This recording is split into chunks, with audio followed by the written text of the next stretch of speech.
tu sampai dekat pintu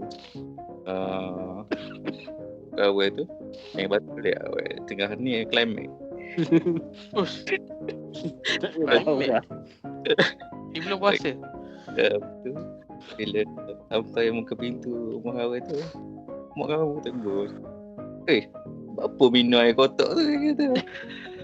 Kau dah minum air kotak. Oh, lepas tu aku mesti ingat. Ilah puasa hari ni. Dah puasa, nak buka puasa dah. Boleh batu semua ni, kita nak prepare nak buka puasa.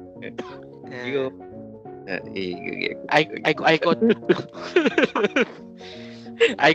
Air kotak tu habis lah. Tersalu minum tu habis lah sekotak. Mungkin separuh.